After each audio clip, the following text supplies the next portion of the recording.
Welcome to the Kdrama Show. I'm Ashley. And I'm Kim. We're here to unpack your all-time favorite Korean dramas and chat about all the reasons that we find these shows so charming. And so addictive. And we know you do too, so settle in with some ramen and a boba tea while we dive into the Kdrama Show with Ashley and Kim.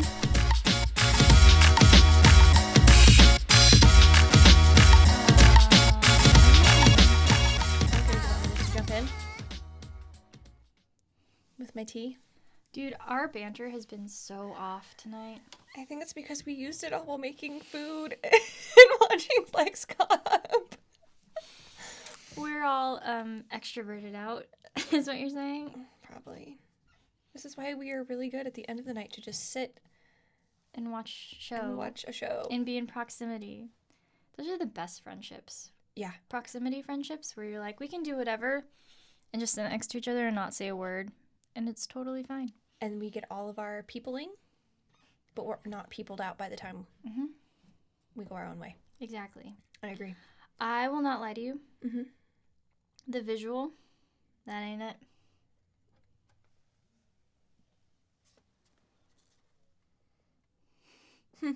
I don't mind it.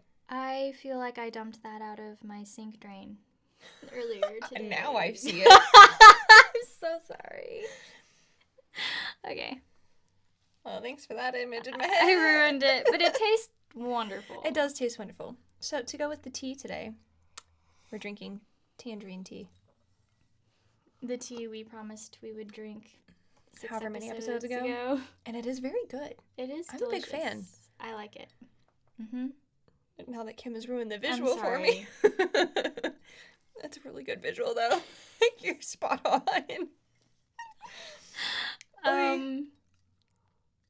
Do we show the good people?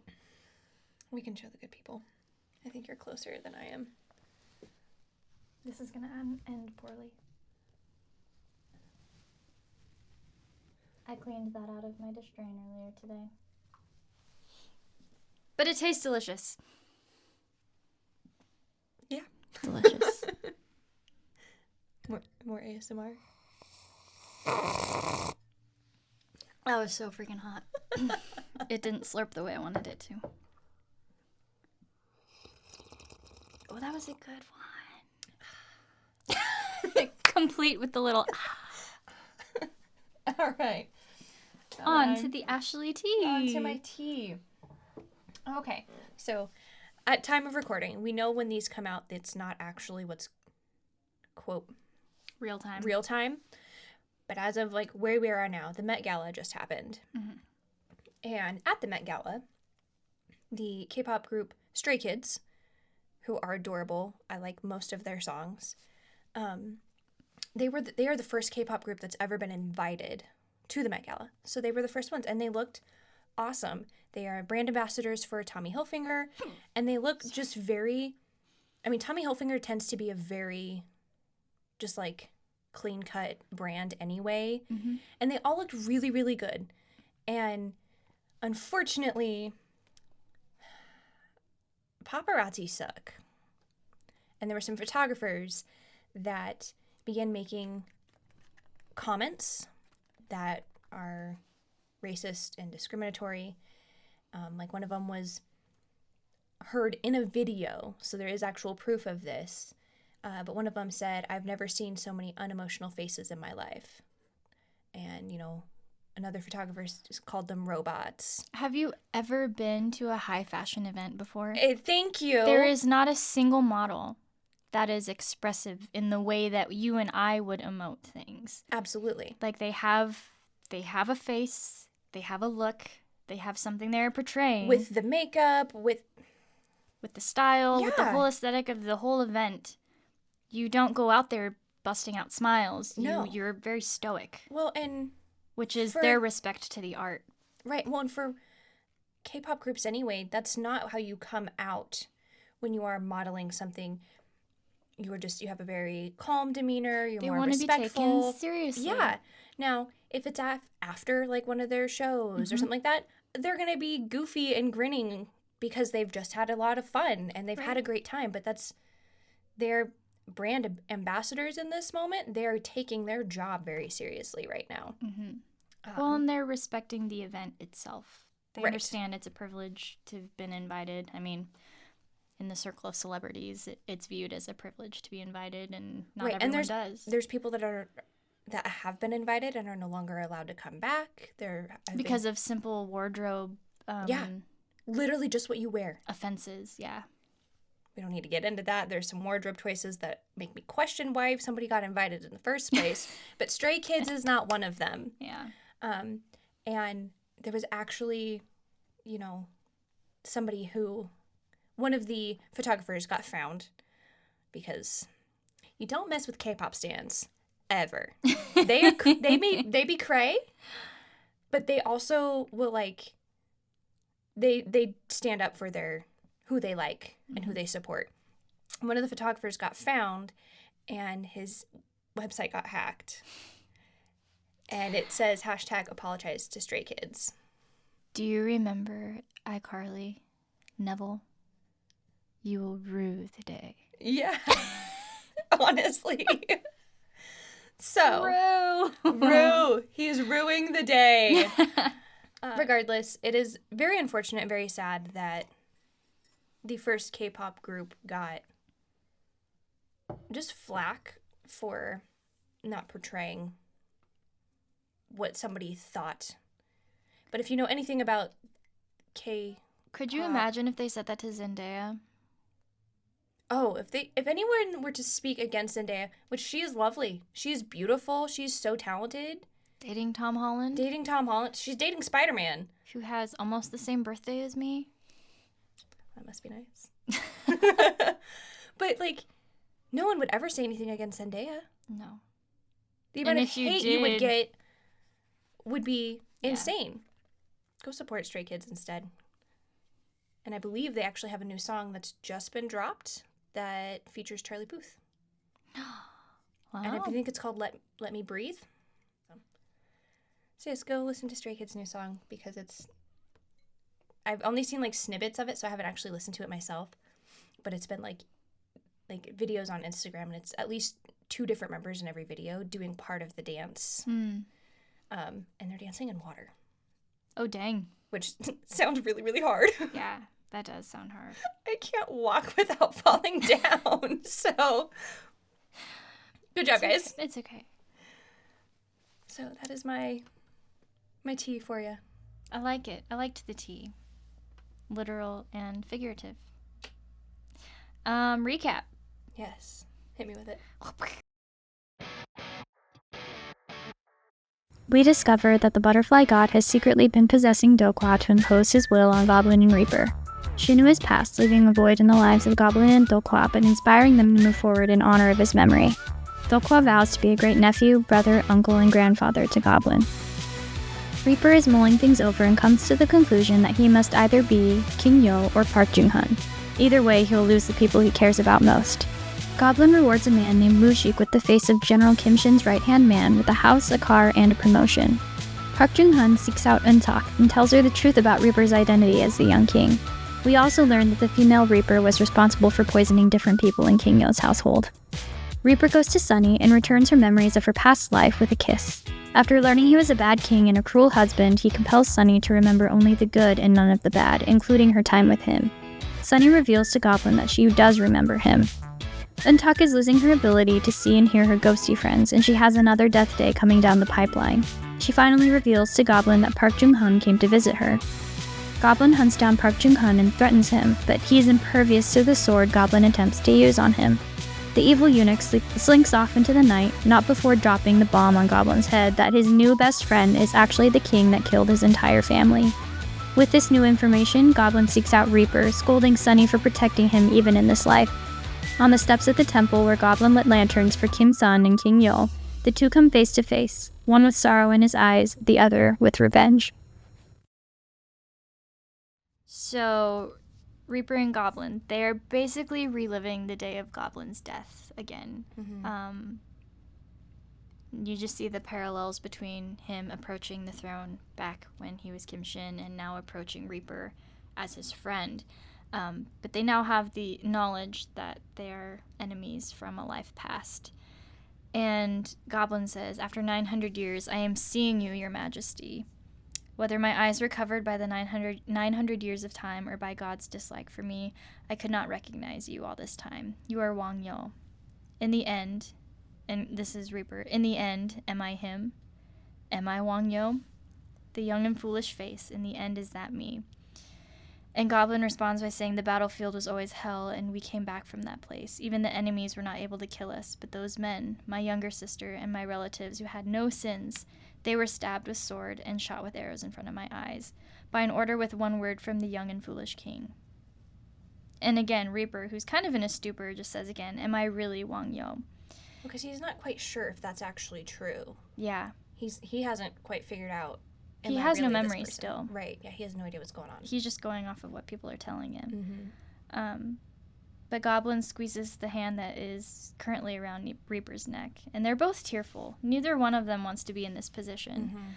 But Goblin reflects on the fact that he remembers every painful moment of the day he died, of his loved ones being murdered in front of him, and yet the king lives on without memory of this day. And he says, "It seems the heavens, as always, are on your side." And he walks away, and two brothers are made into enemies. It's so sad. It's really sad. And I told you this when watching the episode 12. He's not the same person. Yeah. He is the embodiment of who King Yo would have been without, like, the poison of JeongHoon, like, whispering in his ear this whole time. So I think to accuse him of being the same person, even though, yes, technically he did commit the sins in his past life. But again, he clearly drank the Oblivion tea at some point or something. Like, he doesn't know. So to say that he's the same guy and to pin the same things to him, it isn't fair. And I think Goblin knows that. But he doesn't want to admit this to himself. And this is 900 years of vengeance that has been coming to a head. Right. Well, and it's been my only job, the only thing I ever was trying to do was protect you, because that's what I was asked to do, and yet you're standing in front of me and you're just fine, and you don't remember any of the damage that you have done. Like, you killed my sister, who you were supposed to love. You killed everyone. And my whole family, and me. Yeah. So thanks for that. And you're just sad at the notion that this might be you. You're not even filled with regret because it was you. You don't even... Yeah. So it's very sad. I did, like, this is an interesting role reversal here, like, in this scene specifically. So Goblin dies in the beginning because his loyalty is questioned. But now Reaper is the one whose loyalty is being questioned, even though, like we said, he's a completely different person. Hence his repeating of the question in the end, am I him? Yeah. Like, am I that same person that I was in this other life? So, and again, I don't think he is, but he's the version of Yo that he was meant to be before the corruption. Before he was poisoned, yeah. So EunTak is actually back at the house, and she's looking in the rooms, trying to find where, at least one of the guys to see what's going on, making sure that they're okay, because she does know information. She's just not sure if it's supposed to be said yet. And Reaper is actually still at the temple, and he is back inside, leaning against, like, the little memorial that's been set up. And he's asking questions of, whose memory did I erase? Like, what decision did I make? Did I really do all of this? Was I really that much of a coward? And he's kind of in the same spot as, like, Sunny is almost, of coming to grips with what's going on. Right. What am I supposed to do with all of this? Just like Sunny was in 11. But then back at home, EunTak greets Goblin as he comes in the door and asks, did you meet JeongHoon? Like, do you know what's going on? And he tells her that he had, and then he also has met Wang Yo, and then asks her, did you know? And she just gets this look, and she said, there were some things that the new ghost had said, but I didn't know, like, what to think about it, and I didn't know what his intentions were, so I thought it would just be better to let fate take over. Basically, I didn't want to cause something that didn't need to be caused. And that makes sense to me. Yeah, that is it. Not a I'm hiding something from you that Goblin has done throughout most of this show. It is a this is kind of isn't my business. This isn't my business, but also like I don't want to just start saying things from someone I cannot give any credence to. Yeah, we don't know what his motives are in saying. Yeah. Right. Good word. Thanks. Sometimes I have this. But Goblin actually has already told her, he's like, you know what, we're going to take our stuff. We are going to leave. Mm-hmm. We're going to go to Chairman Yu's house, and we're going to stay there instead. And so they do. They pack their bags, and Dokwa just watches as they place the bags down. He's like, where are you here? Like, where are you staying? And Goblin's like, you know, tell everybody they can go home for a few days. What you doing in my waters? Pretty much. And again, Goblin just like, he avoids the question because Dokwa asks again, like, why are you staying here? What you doing here? And he's like, you know, don't worry about it. We'll each take a room. And EunTak actually tells him, you know, I'm actually going to go stay with Sunny. I want to check on her, make sure she's okay. She probably has some questions. And don't worry about me. You know, Dokwa will take me.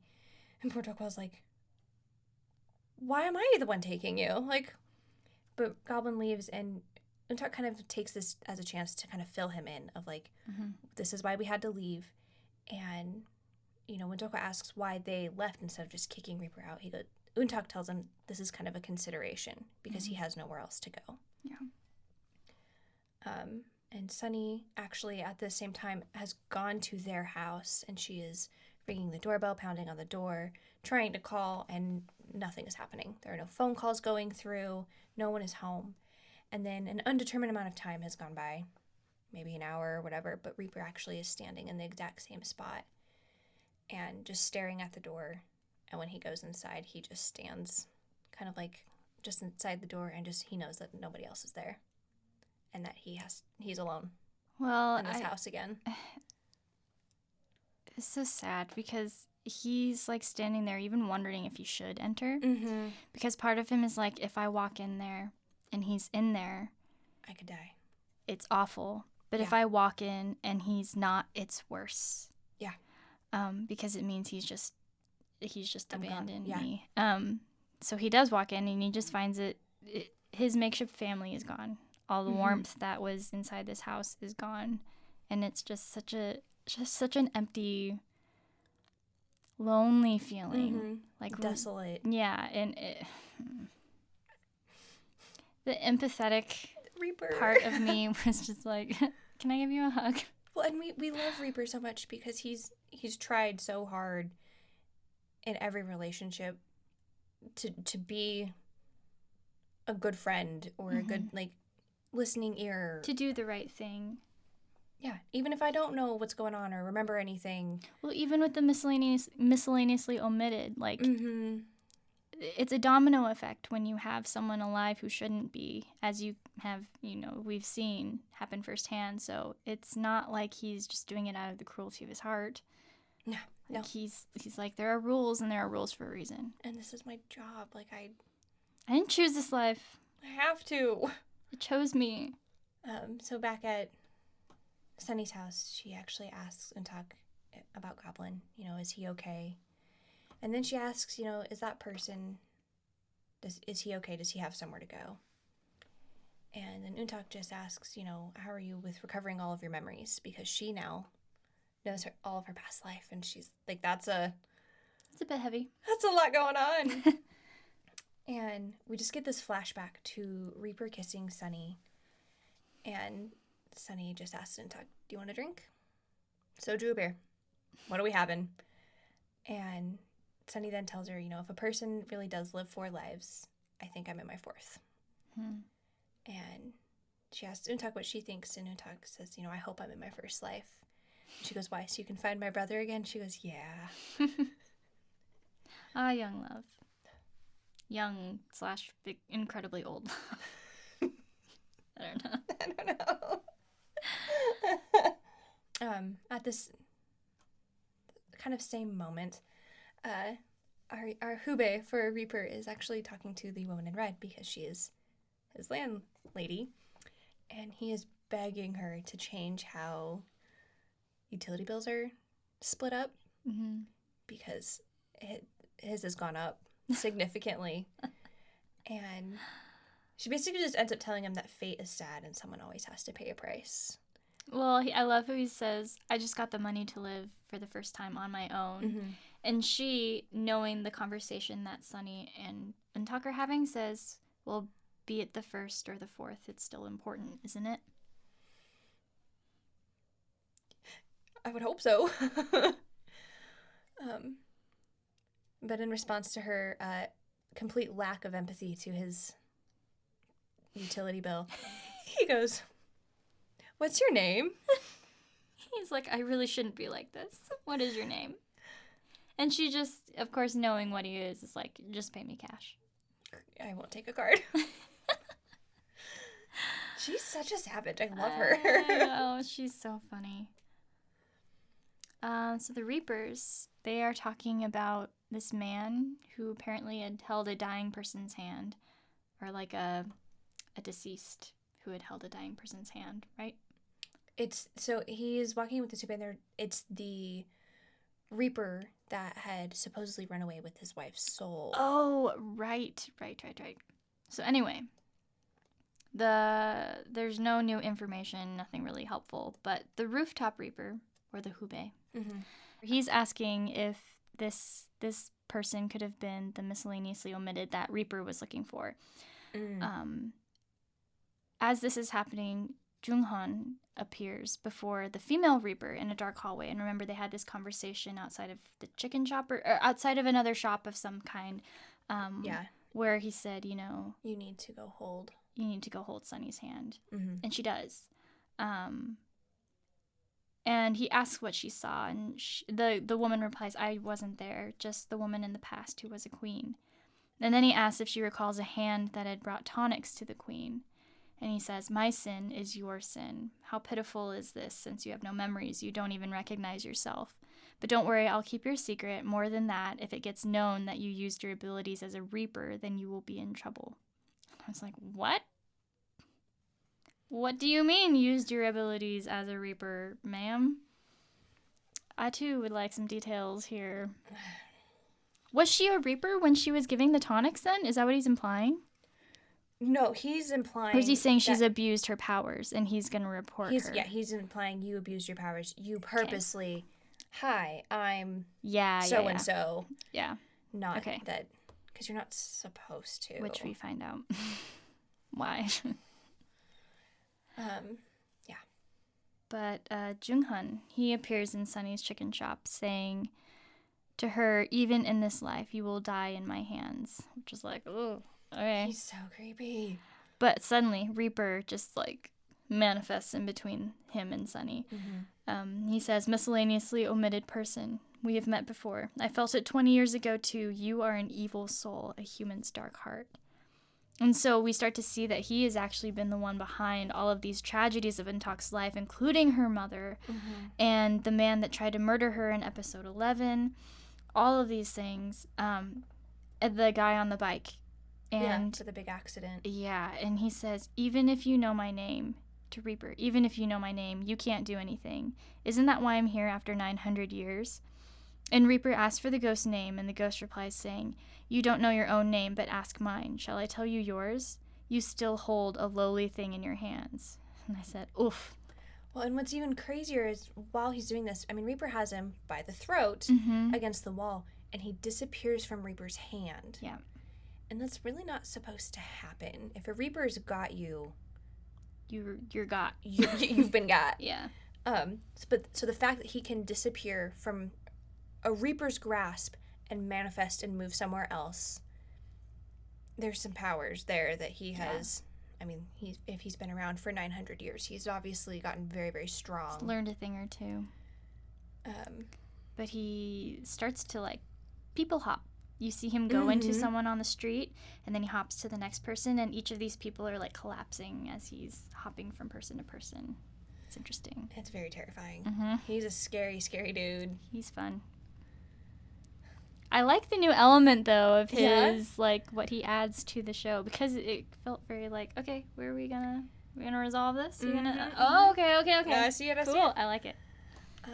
So And then they drop us off a mountain cliff. And then they drop you off a mountain cliff every time. Every time. So Goblin is actually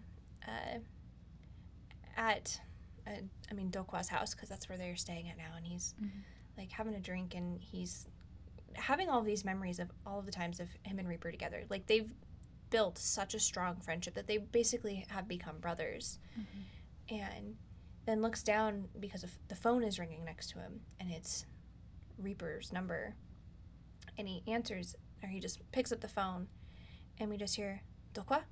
Dokwa? And it's actually Dokwa's phone. And Reaper realizes, as there's no one answering, that Goblin is the one who has the phone. And so we just kind of get another sad moment of them just... They want so badly to meet in the middle, but they can't. They don't know how. 1,000 years of hate between them stopping it. Right. So then actually EunTak is coming down the stairs. It's probably from school.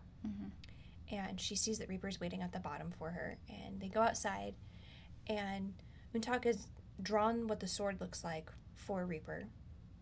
And Reaper, says, you must not be saying anything because you actually are the bride. But I need you to be on my side this time.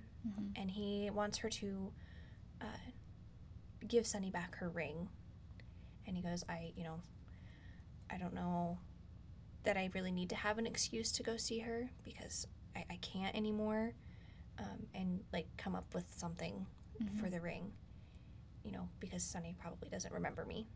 And he gets him and leaves, and EunTak picks up the ring and just kind of looks at it, and she goes, yeah, I think she does, though. And she's actually ends up sitting down at a table with Sunny, at work. And she asks Sunny if she's still waiting for that king. And Sunny goes, not anymore because I'm actually a traitor's sister. Which is so sad. And she goes, that's why I died, and that's why the pain in my chest is from an arrow, but I don't know if that's from my past life or if that's from my life now. And she goes, I wonder if he felt anything, any happiness or whatever. But I only remember him seeing, like, him turn his back and walk away. And she says, he told me to cherish only happy moments, but I must have liked all of it, seeing how I remember everything.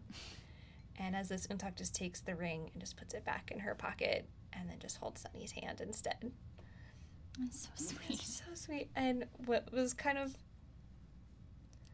almost hilarious about this is the beginning of this episode when Kim was watching it goes, wait, I thought she was not supposed to remember anything, and I just never responded. She just is like, I get why you didn't ever respond back to me. I've learned that being ignored means I'll have my question answered anyway. It's fine. At some point, it won't take very long. Sunny and Goblin meet. And she asks if he's met with that other man yet.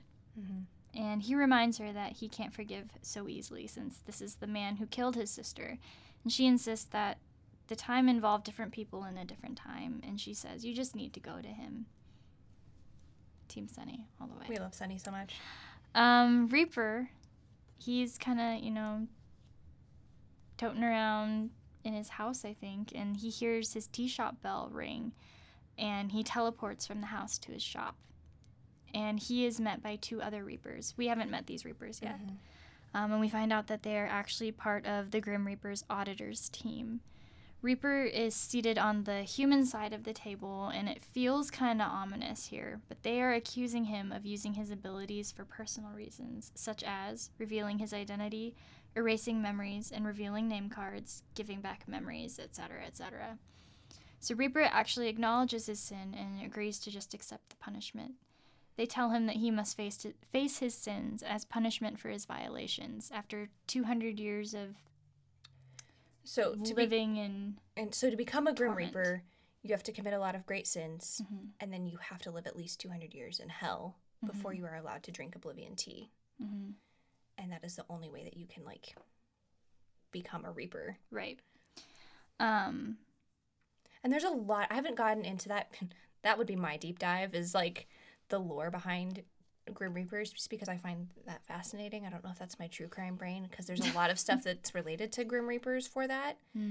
But I've also watched other shows that are about Grim Reapers, and they all have very similar mechanics. It's not always the same of like how you become a Grim Reaper, but there are very similar things that make it a possibility.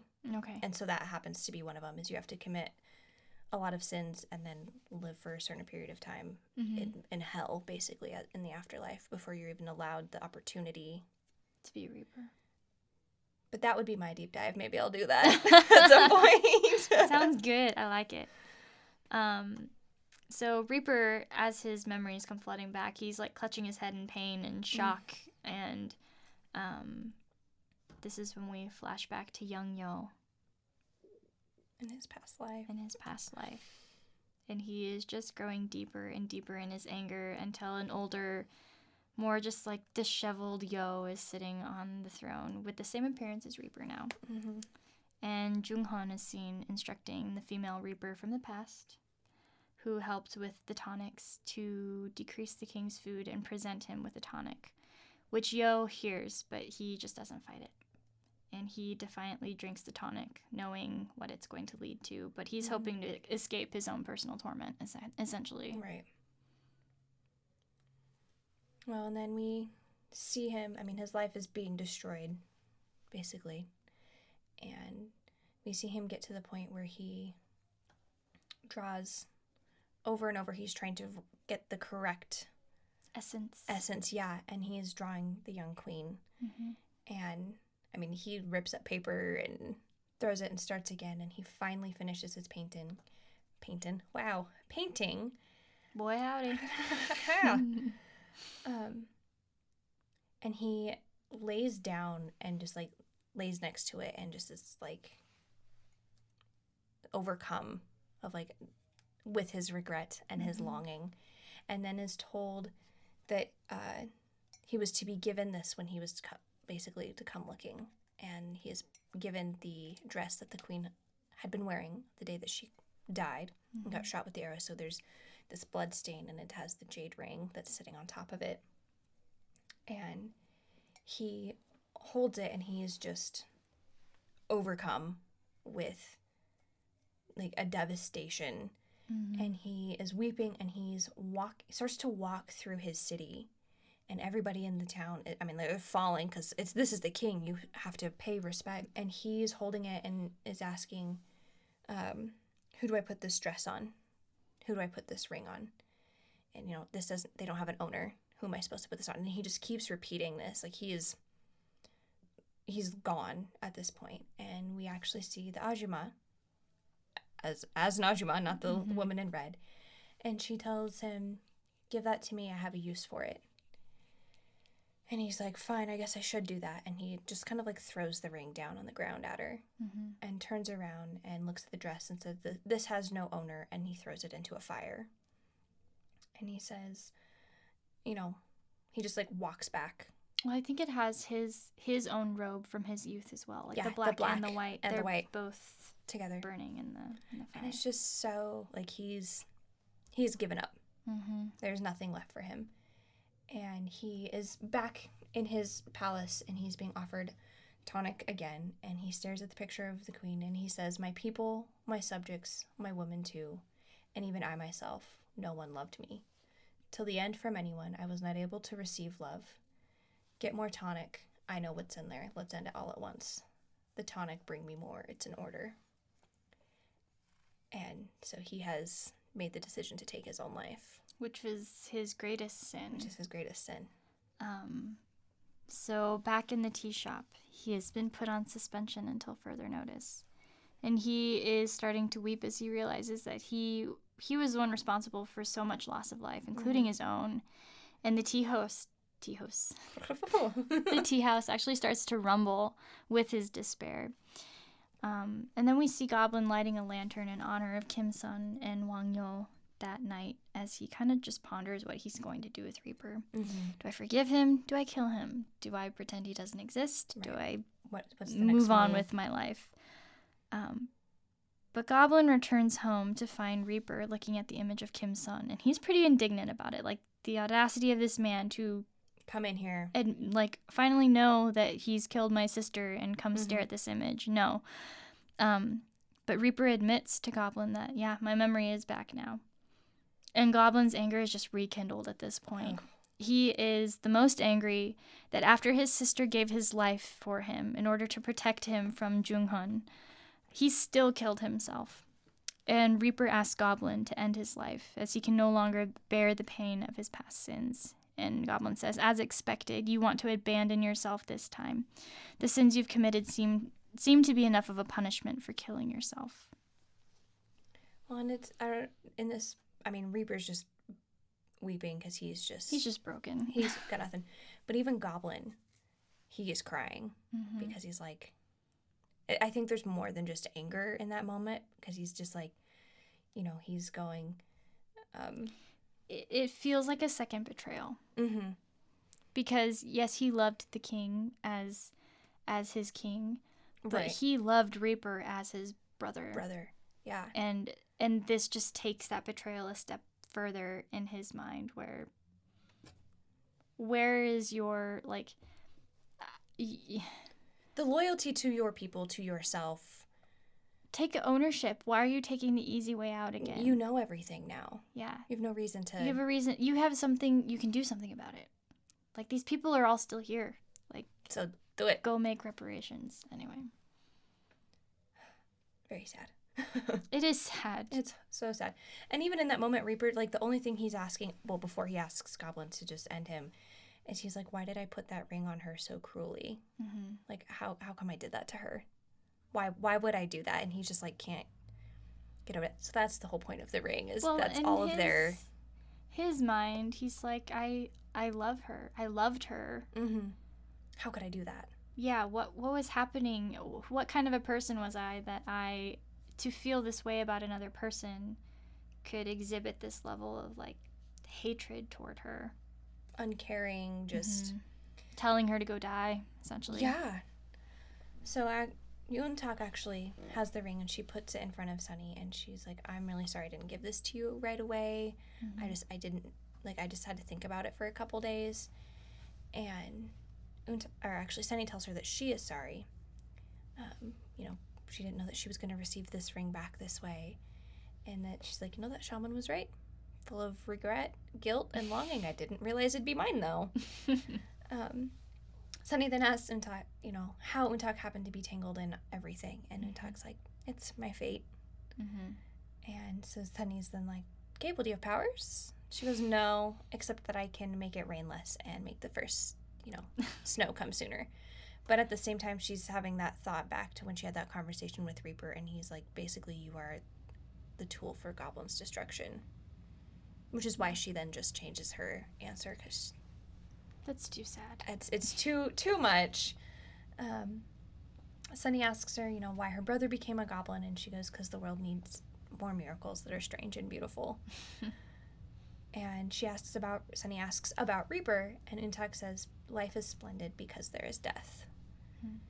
And she, Sunny's, starting to say, like, oh, wow, you're so well-spoken because you're a college kid now.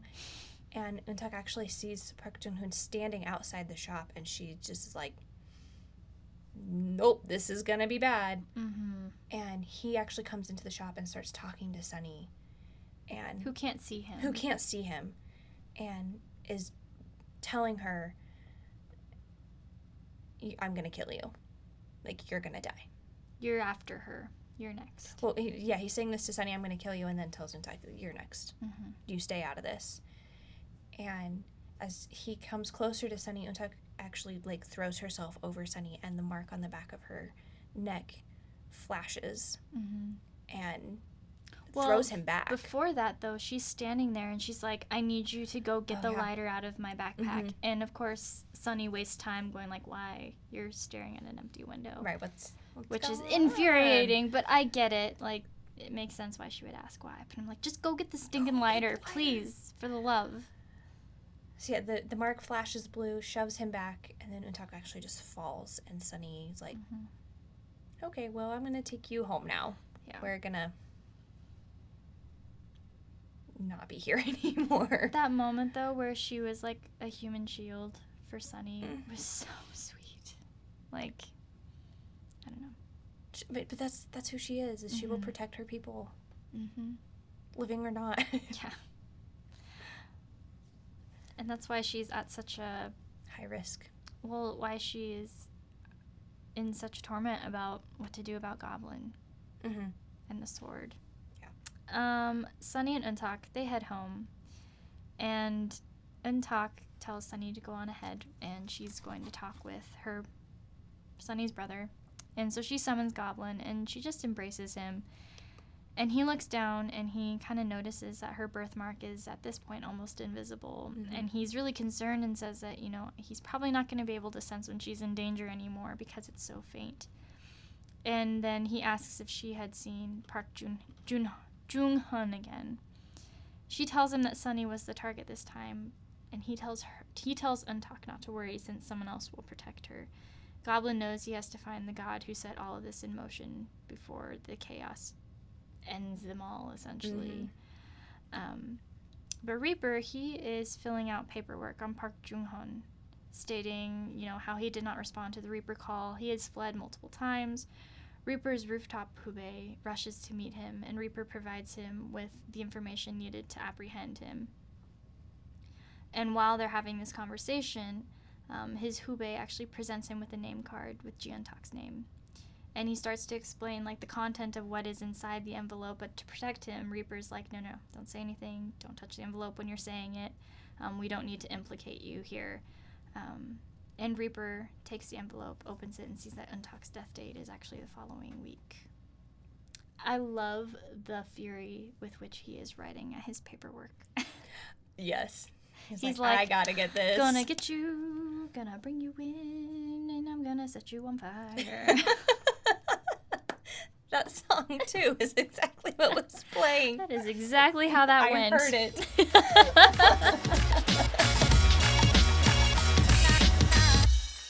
So EunTak is actually looking at the faintness of the mark on her neck and is wondering about this really scary ghost that's now coming after her.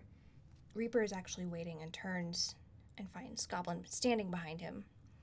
And he's like, I'm here because I need to tell you that I have EunTak's name card. I'm pretty sure it has something to do with Park JeongHoon. And they both have come to that conclusion. And so Goblin actually tells Reaper that he's been hanging around Sunny and he needs him to protect her. And so then Reaper actually asks Goblin, why did you come forward on that day when you knew you were basically coming to your grave? You knew that you were going to die. And he goes, I only went forward that day because after you gave me that sword, I tried to see you multiple times, and you would refuse to see me. But the king, who was my brother-in-law, refused until it was the time that he knew I was going to die. As if that was the only time you felt safe enough to see me, it's because you knew I was going to die. And I was supposed to tell you that the former king, who was his half-brother, took care of him by not caring for him. And he was like, from your half-brother, from your lover who was my sister, and from me who protected your Goryo, that you received love.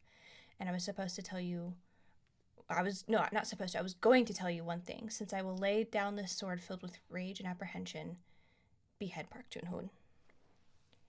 And then he turns around and he looks down at his sword and almost like he's gonna grab it, and realizes what the purpose of that sword is. And Reaper asks him if he's okay, and he tells him, I'm supposed to take this sword out to kill Park JeongHoon. This was such a good scene. I like the commentary on the fact that he didn't take the time to look around him to see his circle of people that did love him and care for him. Maybe not always in the best way or the most obvious way. But him leaving the world thinking that nobody cared for him and loved him was a lie, essentially. Right. That was planted in his mind by Park JeongHoon. And I just thought that was a great commentary on the fact that, don't just throw it all away because you think you know. Right. There is a circle of people who care more than you realize. You just have to open your eyes and reach out to those people. Or let them reach out to you. Mm-hmm. Because that's what it was, is, I mean, Kim Shin was reaching out, like, I need to see you, I need to see you. Mm-hmm. And he just... Well, and so was the queen. And so was the queen, yeah. They were going, all... we, I mean, just listen to me. Yeah. Please. I liked that, though. I feel like sometimes they can romanticize people taking their own lives in these kinds of shows. And I appreciate that they said his greatest sin was that he took his own life. Is it me or is it you? Go for it, girl. Okay. Couldn't remember who last talked. So Sunny is thinking about Reaper, whom she has not forgotten, because those were her happy moments for her with Yo. Reaper watches her as she walks to work as part of his promise to Goblin, and on the bridge, Sunny asks why he's following her. And she asks if he's a stalker, right? Because we haven't really established that she actually knows. But she tells him she felt like they were having a date, and she turns and looks at him, Kim Woo-bin. And he just gets this look of like, how did you know? And she says, you put the wrong spell on me. The hard and sad moments, forget them, be it in the past life or the present life, and also forget me too. And in this way, I hope that at least you'll have a happy ending. She comments on the fact that he must not have lived very long, considering how young he looks now, which is really sad. But Reaper admits that he was foolish, and she wipes his tears with her hand, which has the ring on it. And she takes the ring off and returns it to him, asking to break up. And she says, I won't fall for you in this lifetime. The punishment that I can give you is this. And she places the ring in his pocket. Goodbye, Your Majesty. Ugh. Nah. Well, because she even makes a comment of, like, how in this lifetime even did I fall for you again? Is it because your royal face is so bright? Which is what her brother had told her. Mm-hmm. And, you know, like, he's seen you. And she's like, oh, is it the one with the bright face? And they're both just crying. Tragic. It is tragic. Tragic ending. Stinking Ajima. She called it. Somebody had to pay the price. Ugh. So, outside the unpack. Outside the chicken shop, the young boy that UNTAK has seen being bullied before is outside, again, being bullied by the two older boys. And the young boy looks at him and goes, wind blast. And he pretends to hit them with it. And UNTAK walks out as they tell the young boy, like, you're doing it wrong. And they shove him to the ground while saying wind blast. And she, yells at them and calls them rascals and basically, like, you need to leave. Right. And the little boy gets up and does wind blast again, but this time the wind really does blow. And UNTAK turns around and sees Goblin come around the corner and just gives him, like, the little thumbs up of, like, yes. Nice. So she asks, the young boy if he's okay, and he needs to be careful not to tell anyone about this because it can be very dangerous. And sends him home. And then UNTAK tells Goblin that he was really cool. And he tells her, okay, well, then let's go on a trip. And so they go to this... It's a hanok. Okay, It's a traditional Korean house you can, like, stay in. Yeah, and they just go... We don't know for how long they go, but, they barbecue outside and read books, and it's all cute and romantic. And they're sitting outside, and he tells her, I have a gift for you. And so she closes her eyes, because every time he says he has a gift, she now just is like, okay, pucker up. And instead he takes a paper and he puts it in her face. And so they now each have a copy of the contract that says, B has to grant A's wish every year on the first snow. And, because A will be waiting. And it's just like this moment, because he's like, you're a grown-up now. When you're a grown-up, everybody needs to have their own copy. But then we switch to, we see Dokwa laying on a couch. Well, hang on. First you flash back to Goblin, who's reading this contract. Oh! In his living room. Oh, there it is. At Dokwa's house. Yes, you're right. That was not in the right part of my It's okay. paragraph. I was like, wait, don't skip over this. This was awful. No, he's looking at the contract. We don't know why specifically, but we know it's not good. Well, it's pretty obvious. I mean, yeah, but it is so horrible because he's just like almost ready to throw himself off a building, it feels like, because he doesn't want to do it. Mm-hmm. He doesn't want to make that choice. So then we cut to Dokwa. I'm pretty sure it's on a couch. He's taking a snooze, and his manager comes up to him and yells at him and is like, "You're supposed to be working. Get up, you're being lazy." And so he, greets his customers and he's like, "Oh, you're gonna like this bed," and he like proceeds to lay down and I wouldn't even say pretend, he's like gonna go back to sleep. Yeah. But we see that Goblin is watching all this and he goes, "I'm gonna miss you." I love that he always takes these moments to like see his family and friends as they are. Mm-hmm. Not as it presented. Because he's, like we've established, goodbyes are not something he's unfamiliar with. So for him to just see his people in these moments where they are themselves, he's like, that is what I want to take with me. And I want you to continue to do that. Uh-huh. Because, then he goes and he watches Sunny and she's clearing off a table and he's just like, I'm glad that you look happy and you look healthy and I hope you stay that way.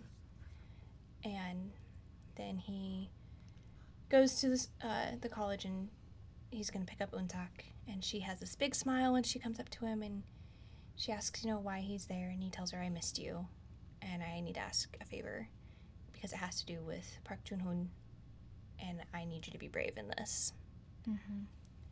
And then he takes her to the top of this building and says, "I need you to wait here. I will call in a few minutes, and as soon as I call you, I need you to summon me."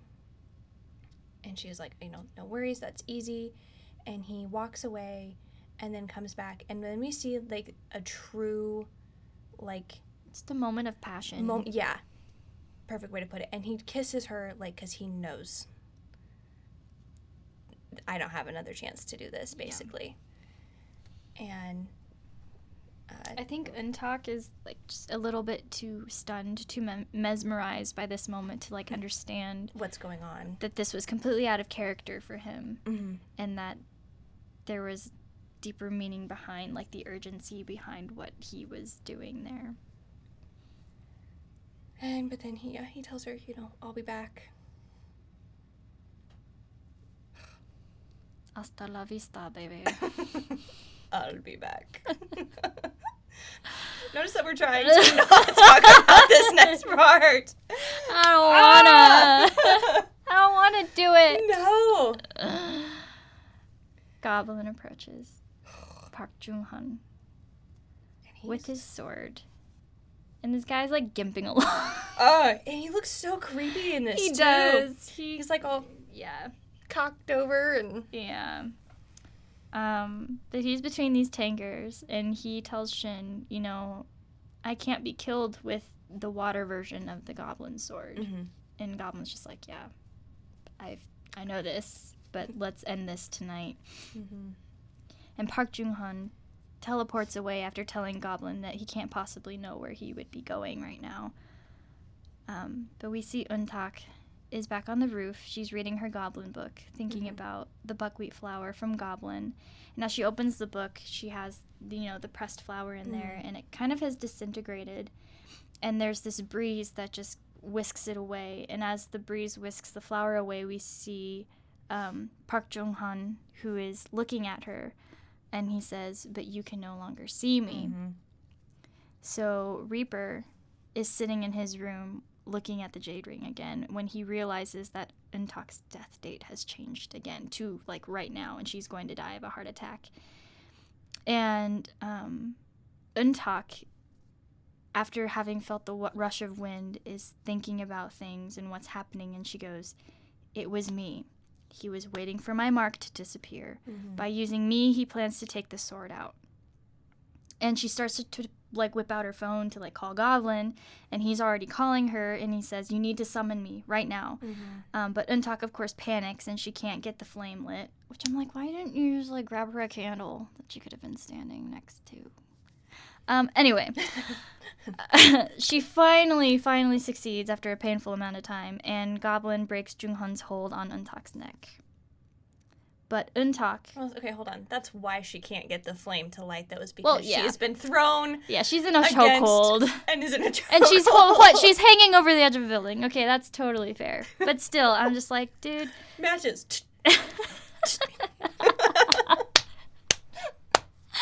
Anyway, so EunTak, as Goblin goes to swing the sword at JeongHoon, she actually grabs the sword and she just says, you need to strike me down right now. Park JeongHoon, he plans to possess EunTak and remove the Goblin sword. And she says, if not for you, I was fated to die anyway. Just hurry and strike me. But it's too late, and Park JeongHoon has taken her. Well, and then he tells the Goblin, that child was right. And he goes to grab the sword. And as he grabs it, because Goblin's almost, like, not necessarily shocked. I think he kind of had an idea that this was coming, but he was just like, you don't understand. I need you to take this out. Yeah. Anyway.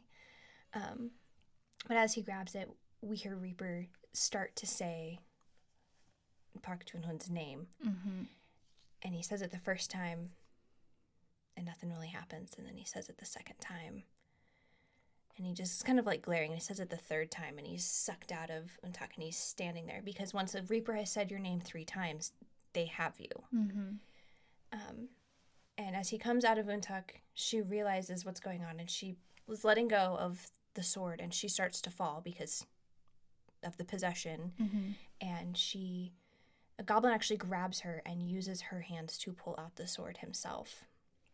And he turns and well, it's set ablaze. It's orange fire this time. It is an orange fire, and he turns and General Kim Shin swings and he strikes, and Park JeongHoon just kind of like has this really smug look on his face, and he was like, I guess I am gonna go now, but I got to kill you again.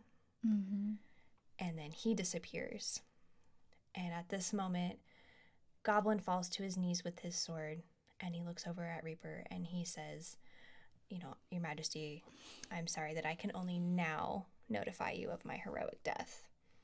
And Reaper is just holding his hat, and he's just crying because he knew this was going to happen. Because they knew. And EunTak runs to Goblin at the same time because, one, this has happened so quickly that it's taken a minute to register for her. And she's, had to deal with, like, basically like coming back to reality after he had entered her. And she runs and holds Goblin, and she's begging him no. And he holds her back and caresses her face, and he tells her, because I met you, this life was a reward. And she's, like, I don't want this. You promised you wouldn't let go of my hand. Well, and as they're having this conversation, the wound, there's like embers coming from it, and there's kind of like dancing around them, and it's kind of beautiful, except for the fact that it's signifying that their time is ending. And Goblin tells her, I will come as rain, I will come as the first snow, so that I could at least do that, I will beg God. And EunTak again is begging him, don't go, not like that. And she's, continuing to say, I love you, I love you, I love you. And Goblin tells her, I love you too, even that I already did. And he just looks at her crying, and he puts his head down, and he starts to just turn into dust and embers, and then just kind of dances above, and and then EunTak just falls, weeping, as I'm currently doing now, because I can't. Fade to black. Fade to black. End of episode. It's okay. Don't cry. I can't help it. I'm an emotional person. Out of video frame real fast. This is a heck of a way to end an episode. 14, 15, 16. We still have 3 more to go. And I'm like, okay, he's got to stay dead for at least one of them. And then we have to, I don't know. I don't know. That's episode 13. Two different reactions here. Frustration and sorrow. I mean, I cried when I watched this part too. I had children screaming around me, so it didn't quite hit the same, but I was still crying. This is who I am. So, and she's seen this show like 8 times. This is probably the 6th time I've seen this show. Yeah, at least 5th or 6th. It's done so well here. It's an amazing. I now understand like the kitschiness leading up to like this frame of the show, because it all does take such a serious turn that you kind of have to enjoy it while it lasts. Right. You know what I mean? Oh yeah. Because there's no.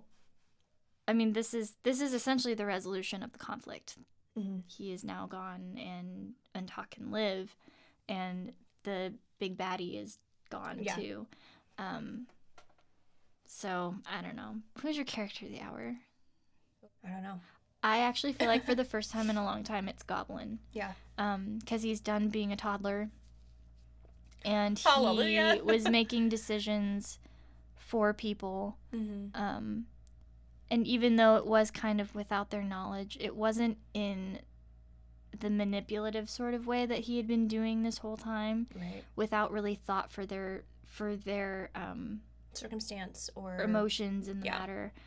He was truly doing it because this is the only way to save everybody that he loves.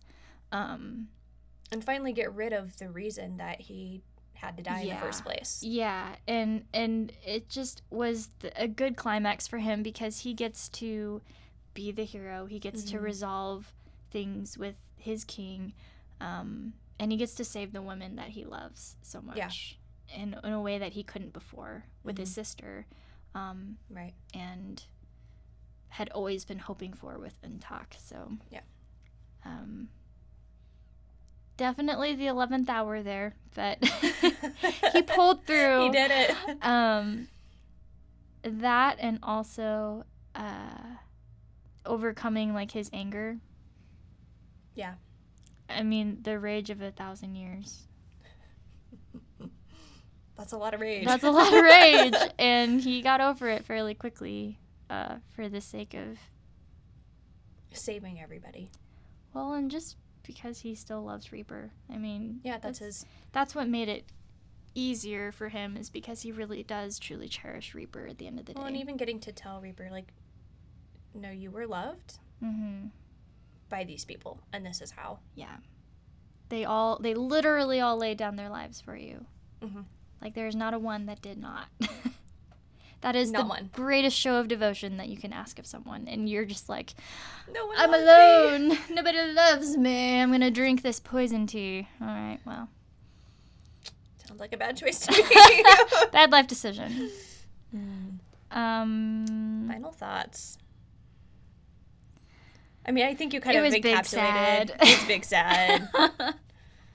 I sat there and I was like, I know I've seen this so many times. And I sit there and I'm typing and I'm like, crap, I have to stop and like clear my eyes so I can see what I'm doing. It is a tearjerker. It is a big moment. And they've built up to it so many times that I was like, when it finally happens, I don't know that I'm going to care. But they did it so well. But it was a moment that you had to care. Well, because his motivations were different.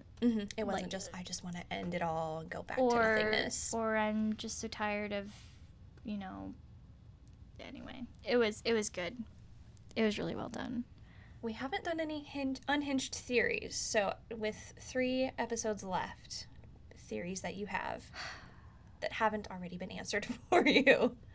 I still stand by the theory that the will of men can open doors that were locked. Otherwise, what was the point of that whole bathroom scene? Reaper's tea house. That was stupid if that does not come back into play. I don't know. I sometimes wonder if that friend doesn't have some weird magical quality. From school. Class president? Yeah. I'm just interested to see how they bring Reaper. Still. It's episode 13 and I'm still doing that. I'm interested to see how they bring Goblin back. Because they have to. I mean, they don't resolve the show without their male lead. Maybe he's got to do like a Gandalf-y thing and go fight a dragon and pass through the fires of hell and then come back as he'll be Goblin the White. Goblin the White! With a cool staff instead of a sword. You have it here first, ladies and gentlemen. It is Goblin the White. Goblin the White. I don't know. That's awesome. I'm really excited to see how this ends because I know that it has to turn around here soon. Anyway. Okay. Catch us next time. With more tears, probably. You can't say anything because it'll give stuff away. Ha! Like what you're hearing? Go ahead and hit that subscribe button so that you don't miss out on any new episodes. We'd love to connect with you on our Instagram at The KDrama Show. For more behind-the-scenes content, be sure to check out our YouTube channel. Links are in the show notes. Thanks for hanging out with us on The KDrama Show with Ashley and Kim, and we'll see you next time.